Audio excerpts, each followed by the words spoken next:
बहू के हाथ। घर की बहू शीना को इस बात का बड़ा घमंड था कि जिस काम में वो हाथ डालती थी वो काम अच्छा हो ही जाता है। शीना की हर बात में हाथ का इस्तेमाल जरूर होता था। एक दिन शीना का पति आकाश उससे कहता है, कल जो वो भिंडी बनाई थी ना तुमने, वाह वाह वाह वाह, मजे आ गए। मैंने अपने हाथों से बनाई थी।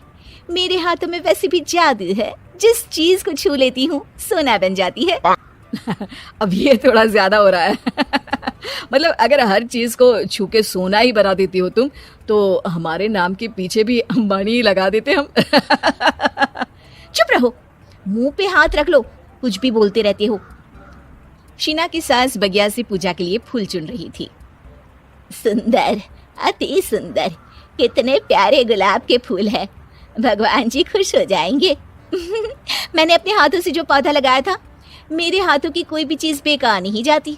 हाँ बेटा, सही कह रही है, इसीलिए तो तुम्हारे पिताजी से मैंने अपने बेटे के लिए तुम्हारा हाथ मांगा था। और उन्होंने हाथों हाथ में मेरा हाथ आपकी बेटी के हाथ में दे भी दिया था। हाँ बेटा, वो तो है, पर मुझे ये बता, तू ये हर बात में हाथ क्यों बीच में लेकर आती है? माँ जी, पंडित जी ने हाथ मेरा देखकर नैनीताल में कहा था कि मेरे हाथ जगन्नाथ हैं, मेरे हाथों से कभी कोई काम नहीं बिगड़ेगा, तो मेरे हाथों की तारीफ तो मुझे करनी पड़ेगी ना।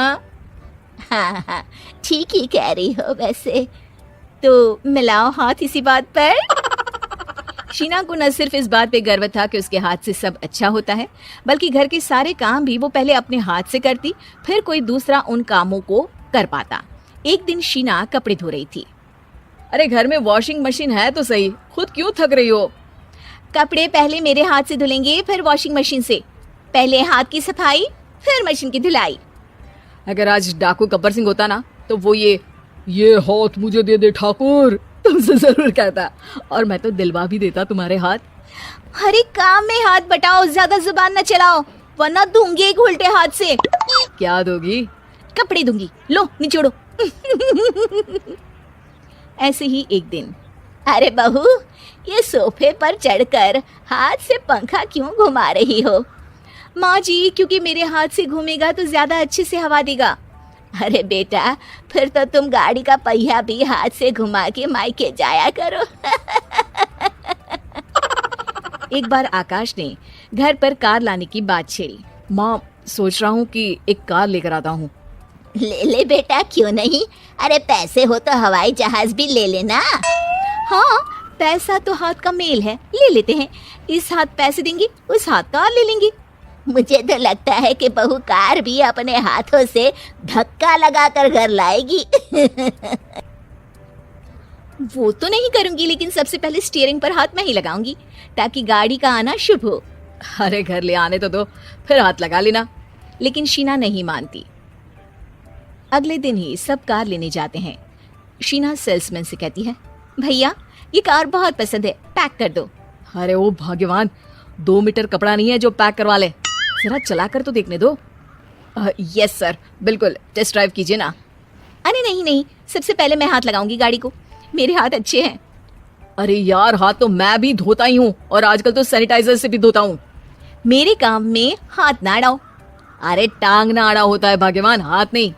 शीना ड्राइविंग सीट पर बैठ जाती है और आकाश उसे गाड़ी के फंक्शंस समझाता है। देखो शीना, ध्यान रखना, ये है स्टीयरिंग, इससे राइट लेफ्ट जाएंगे।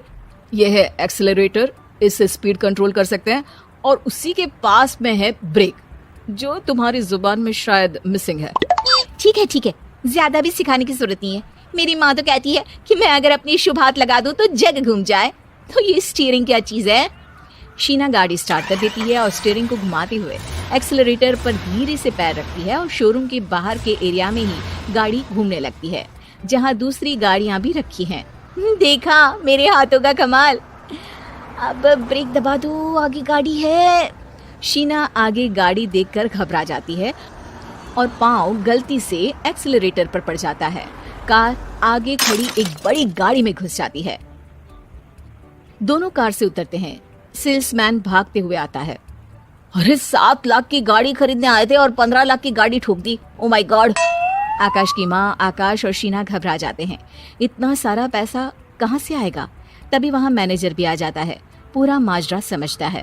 अरे टेंशन मत लीजिए, गाड़ियों का इंश्योरेंस था, आप जो कार लेने आए थे वही खरीद लीजिए। पर मैडम, जब तक आप सीख ना ले तब तक गाड़ी मत चलाइएगा। अभी तो आपने गाड़ी बस ठोकी है, जिसका बीमा भी था, लेकिन सड़क पे चलते हर इंसान का बीमा नहीं होता। अरे मेरे हाथों से ठुक भी गया ना तो उसकी जिंदगी बन जाएगी, और अगर चला भी गया तो स्वर्ग ही पाएगा। मैनेजर साहब, मेरे हाथ में कोई दिक्कत नहीं है, वो तो बस पाँव गलत जगह पर चला गया था। शीना की बात सुनकर आकाश अपना सर पीटता है और उसकी सास अपने हाथ से खुद का मुंह छिपा लेती है और मैनेजर हाथ जोड़कर माफी मांग लेता है।